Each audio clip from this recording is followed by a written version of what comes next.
I believe as leaders, belief not only determines what we're willing to do, belief determines what excuses we're willing to accept. Nathan Jamail is going to blow your mind with some of the strategies, coaching versus management, how he takes the whole belief factor and turns that into result. Our belief will determine exactly where we're going to be in life and what we're going to achieve. Everyone wants to blame another team why their team's not successful. Yeah, that happens. Nathan Jamail's given us his opinions on what it takes for you and me to have more success. Nathan, let me ask you then your definition of success. You know, I think it's an internal thing. For me, my definition of success is being who you are, loving who you are, doing what you love doing. In my case, I tell people all the time, I do speeches for a living. I do it for free if it didn't pay so well, and my wife didn't have a love to spend money. But I think it's me. I truly do. I think it's a mindset of loving who you are, loving what you do, being able to do it, and doing it with the people you love. I do. I think it's that simplistic in concept. So the word love seems to come up a bunch in your definition of success. Was it always that way, or did you gradually shift to that? Like as a young man, how did you view it, and how did that shift? Probably my wife. Probably books. I'm a reader, which is funny. I don't like to read, but I love to learn. So I think I've matured into that in my old age. But I think it's always been love. I just probably used a different word. But yeah, I do. I think you got to love, and more importantly, I have 3 daughters. I think success starts with loving who you are and loving yourself.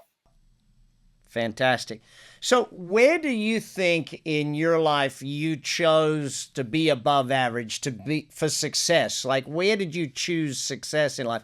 As a kid? Was it somewhere in schooling? When you got older? Where did you choose that? Yeah, if you ask me, I'm gonna tell you I've always chose success. Like, and let me be clear, I was the backup quarterback on the B team. I mean, so I wasn't athletic. I was always a C- student. But I've always seen myself as success. I mean, I'm gonna date myself, but I mean, you probably don't remember who Alex Keaton was, from Family Ties. But I remember I in the 80s, definitely my remember brothers, Family Ties. Yes.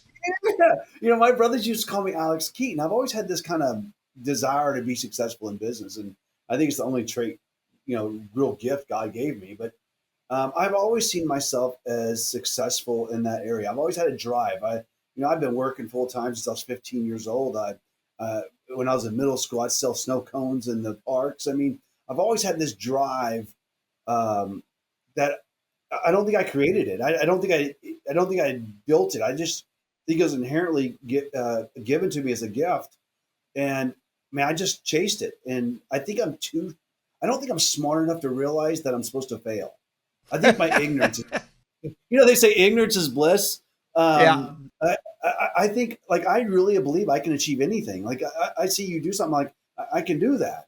And everybody's like, you can't. I said, no, I really can. So I think I chose success a long time ago, and in the sense of what I'm willing to do.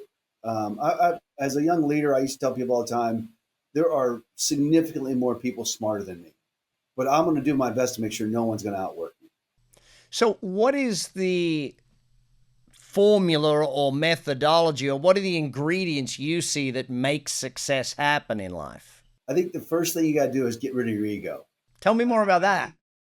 I think people are so afraid of what other people might think of them, or they're failing, that they're afraid. I'll give you a perfect example. I'm checking into a hotel to do a speech. The guy says, "Hello, Mr. Jamail, welcome in. We're waiting for you. Here's your stuff." And we start chit chatting. He says, "I would love to do something different like you do, but I have kids and a wife." And I said, "Don't use them as an excuse. Like, your kids don't care how big your house is; they care that you're around. Don't use that." And I think people are afraid to take a chance. I have on my wall here, and I tell myself every day, be bold. I think success is be willing to take a chance and suck. I mean, and fail, and if you I tell a quote I use with my clients is, the difference between an idiot and a genius is success. When Bezos was going to invent Amazon. They say, hey, I'm going to do a bookstore on the internet. All his friends are probably like, and I don't know this from personal experience or anything, but you're an idiot. Well, now he's a genius. And so my goal is to be an idiot long enough to be a genius. I can, yeah. I'm just sitting there thinking, if we've compared Alex P. Keaton, Jeff Bezos. We're now like we're definitely getting an idea of how Nathan's brain works at this point in time. What are the other ingredients to success in your mind? What are the other ingredients? The ego, take that aside and be willing to make the mistakes. What else? I think I think to your point, you got to get your mind right. You got to get your ego out of the way. You got to be bold. You got to take chances. And then you got to do the work.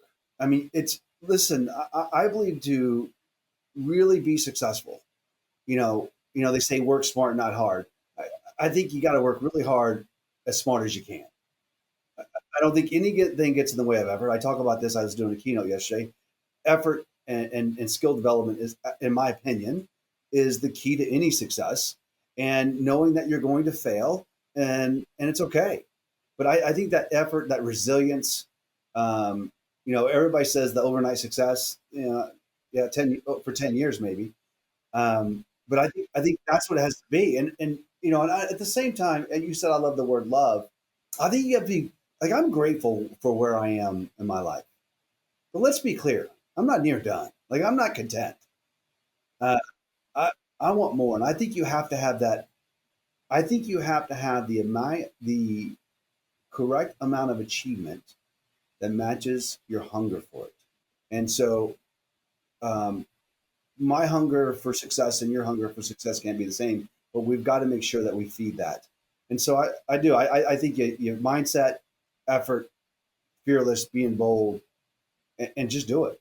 So you mentioned failing through that. What's your philosophy on the relationship between failure or failing and success?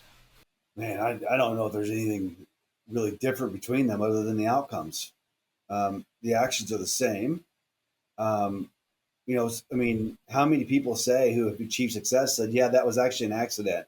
I didn't mean to be successful there. That was actually a failure and it actually worked.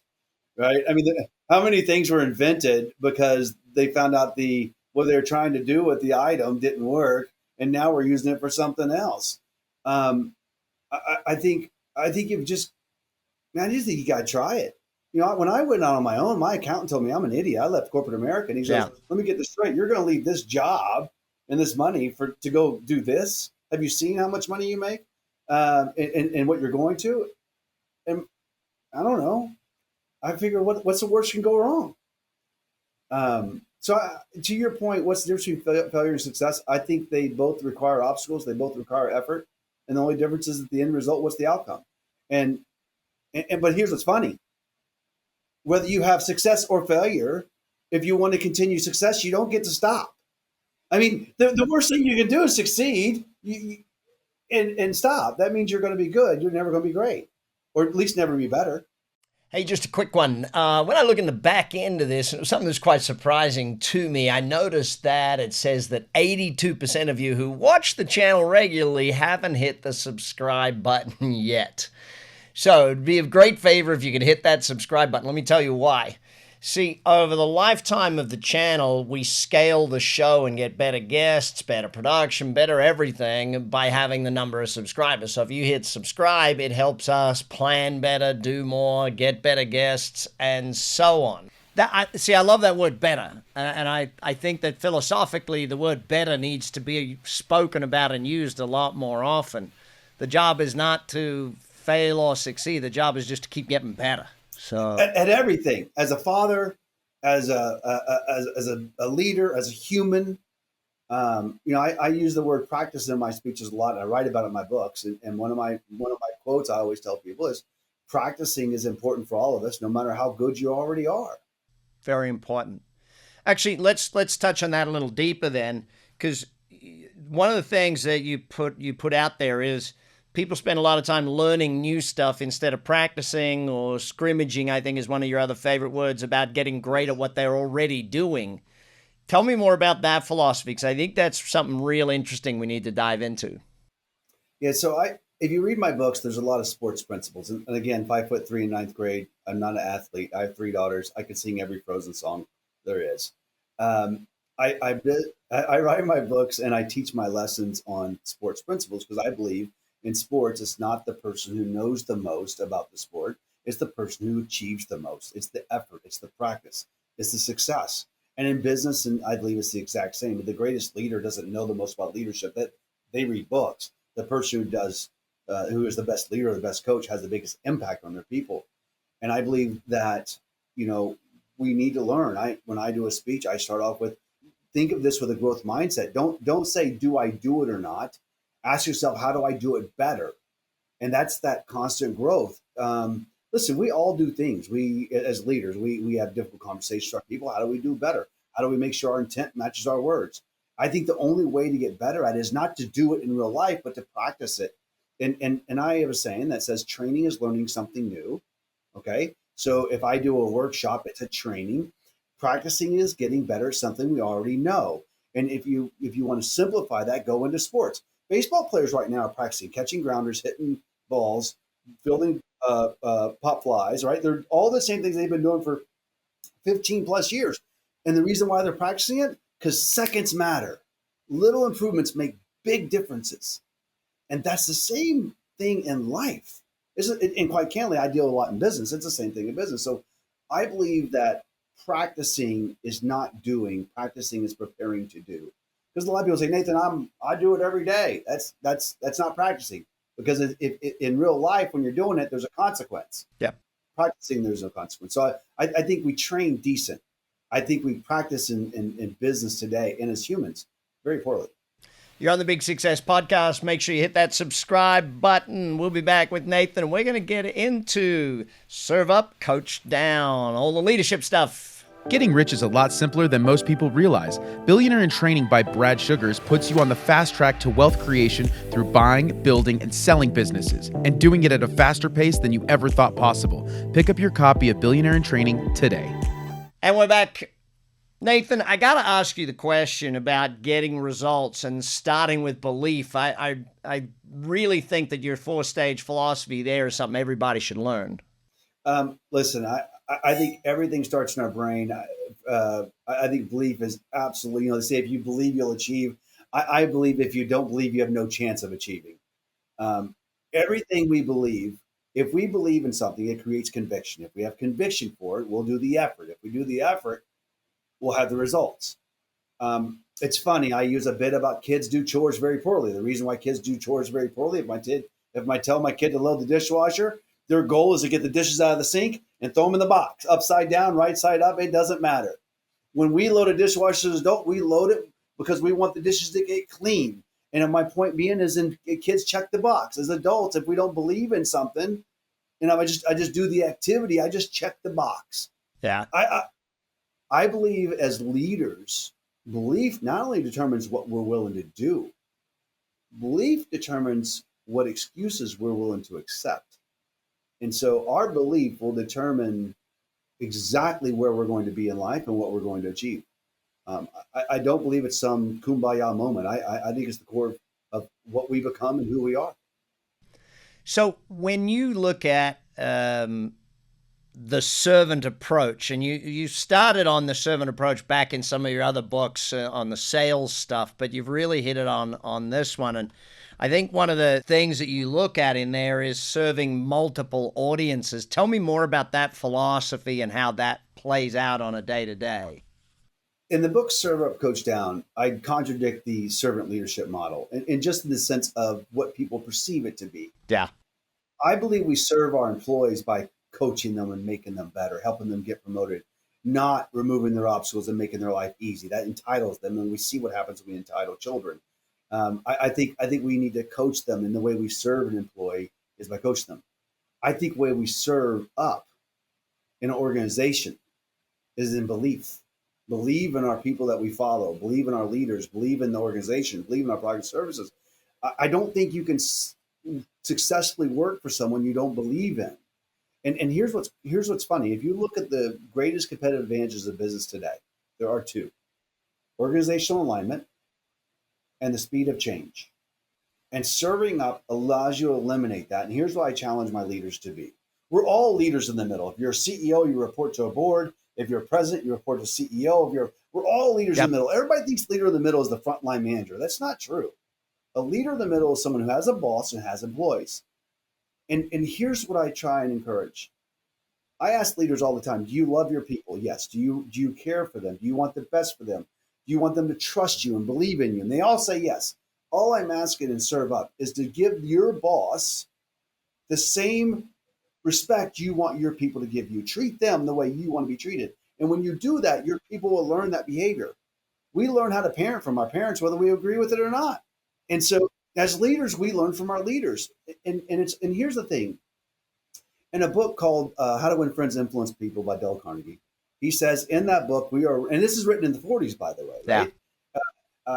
We are wrong 80% of the time, yet we'll argue we are right 100% of the time. And the reason why is because we argue perspectives.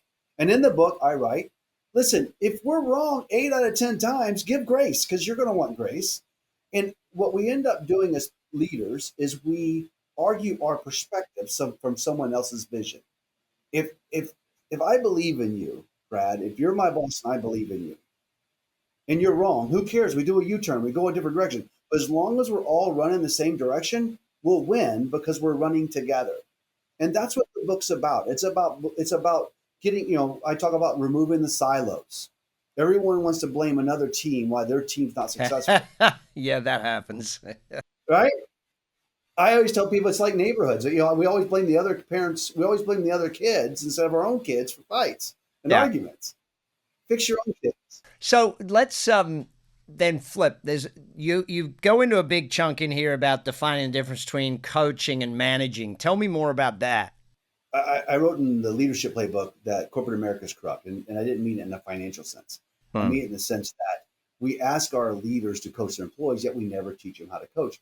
And coaching and managing contradict each other in 5 key ways. The first one is in management, we focus on the employee, and in coaching, we focus on the environment, the culture. And I'll give you an example. If there is a player in sports, special sports, who no matter how talented they are, if they're bad for the locker room or the team, they get traded. And there's athletes, we all can reference some athlete that's been traded from team to team, even though they're the most talented athlete out there.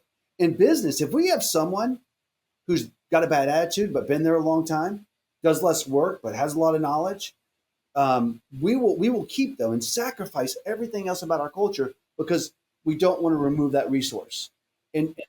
And so coaching is about making good, logical decisions that make sense. And so in coaching, we focus on the culture, and management, we sacrifice the culture for the person. There's a couple of other ones I'll give you that are kind of big. In management, we focus on those who need the attention. We focus on the struggling employees, and therefore our involvement is considered a negative, which is why every employee in the world says, I want to be so good, my boss leaves me alone. Yeah, one of the pages I marked on your book, I was going to ask you about, spend time with those who deserve the attention. That's right. The coaches don't go work with the third and fourth string. They work with the first string. And so now players want their attention. I go to leaders all the time. If your involvement is viewed as a negative, how can you coach? You can't coach someone who is afraid of your involvement. And it's our fault. And so, everybody wants to talk about it. So again, the idea was the management and coaching. In management, we focus on those who need the attention. And people will take this to the other side and say, well, do you ignore them? You don't ignore them, but you focus on those who deserve the attention. The other biggest piece I'll tell you in the difference between coaching and managing is in management, we get involved at the end. We get involved in correction. Coaches get involved in preparation. A coach set expectations from day one. They are prescriptive in what they expect you to do. And they're not because they want to micromanage you, but because they know what success looks like. So I challenge coaches to teach your people so they can be successful instead of letting them figure it out on their own and then correcting them at the end. Coaching is about making people better, not the people we have becoming more experienced or letting them figure it out on their own. There's a reason. You talk about the scrimmage factor of coaching. Tell me more about that philosophy, because I think that was an interesting one, especially the role play thing. Yeah, no one likes to role play. right? Unless it's at home. But no one likes to role play at work. And the reason why no one likes to role play is because we use it as judgment, right? We go, oh, you think you know how to do that, Brad? You think you know how to interview someone? Okay, let's go. And it's a pop quiz. And so we don't say the truth. We say what we think you want to hear, which is why people think they're all fake. And so I challenge people to say, turn it to scrimmaging. No professional sports team in any sports, and I don't just mean to use sports. You can use acting. You can use Broadway. They don't just go up on stage and do a show. They practice every day, all week long for that one show because timing matters. Mm. No one in a skilled profession does not scrimmage. They all scrimmage before a game. And so my challenge to leaders is if you and I were to scrimmage, and scrimmage means getting into character like a role play, but to do it to prepare for an opportunity instead of to test a skill, how often do we do a better job if we scrimmage first? And every person will tell you 100%. Yeah, here's the scary part, Brad. We still don't do it. Yeah. You know why? And do you know why we as leaders don't do it? Because we're afraid to death that our employee is going to find out we're not near as good as we think we are. Yeah, I think a lot of leaders definitely struggle with that. I think also there's a disease called just get on with the job. We don't need to practice. Go to work. Don't practice. Take me through your philosophies on that. The allocating time to practice. Yeah, but think about it. You don't have any issue spending 30 minutes going through LinkedIn stalking someone's high school photo, but you don't want to get into, but you don't want to get into character and scrimmage your words to make sure your words match your intent, that you're saying the right thing. Think about this for a minute, especially in sales. You could do this in operations or anything else, but let's just use sales, for example. If you spent 3 months getting the opportunity to speak to a customer, a prospect, and then you travel 3 hours to get to their location, you spend an hour in their office and then 3 hours to get back. How do you not have 45 minutes to an hour to get into character and scrimmage the conversation? Yeah. You know everything about them. And here's what I'll tell you why. Because we don't think we need to, because we're good enough. And this goes back to the idea of scrimmaging and practicing is about getting better no matter how good we are. I write all my own content. I wrote my own books. When I do a speech, it's my words. I mean, literally my words. But do you know what I do before every keynote? I go into my room and I scrimmage. You're on the Big Success Podcast. I'm Brad Sugars. We're going to be back in a minute. We're going to talk about scaling up. Good to great. What's the difference? We're going to get Nathan's thoughts.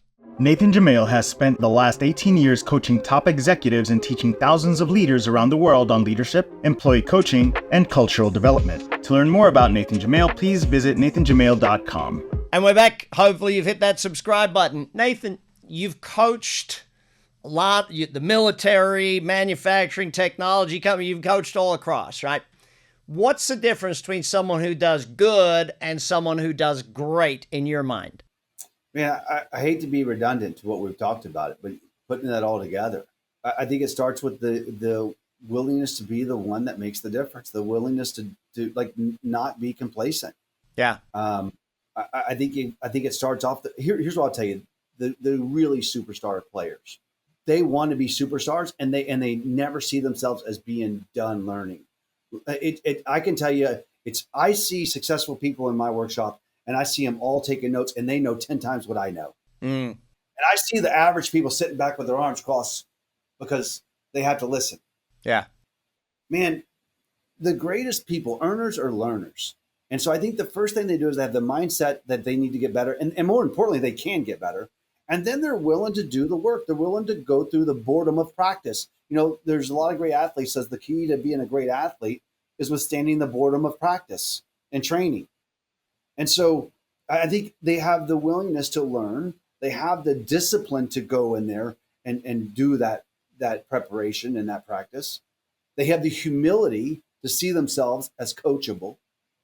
And then most importantly, they have they're bold enough, they're brave enough to put themselves in that situation to make the call, to have the conversation, to seek growth. And so I think that's what makes them different. They just do the work. They do the prep, they do the work, and they're bold about it. And quite candidly, they're typically the most humble people you've ever met.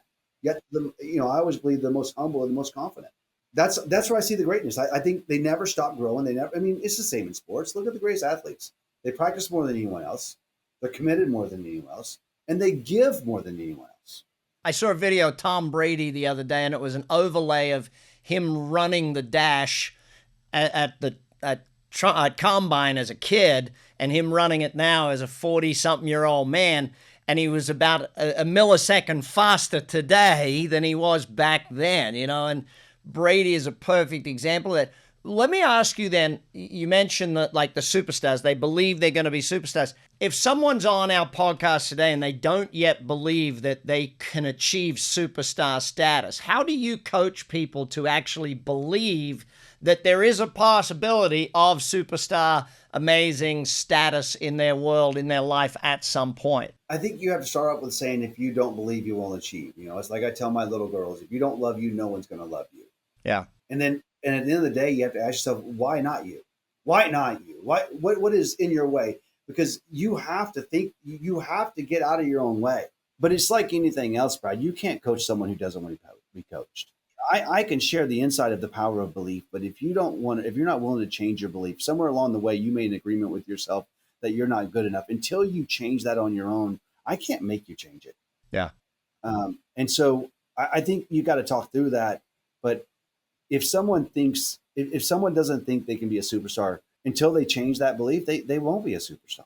What would I do to start changing that belief? How would I start that process? Man, I think you go back to, I think you got to do what people might think is corny or goofy. I'm a big believer in self-affirmation, man. I get in the mirror and say, man, you are good looking. My wife's like, you need a new mirror. But I think you got to tell yourself all the positive thoughts. I'm a big believer in a lot of the stuff, right? The Secret, the 4 Agreements, all those things. I read them all.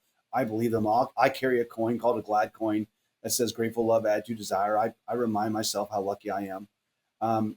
I think you have to start with that, call it a mind game, even if you have to fake it. I don't know. But I think you've got to kind of get your mind right.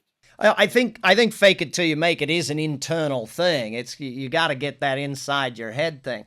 One of the things that you talk about is committed leaders creating committed employees. What is your definition, and how does commitment really happen in your mindset? The one thing I ask leaders at the beginning of a speech is, how many of you wish your employees were as committed to you as you are to the team and the goals?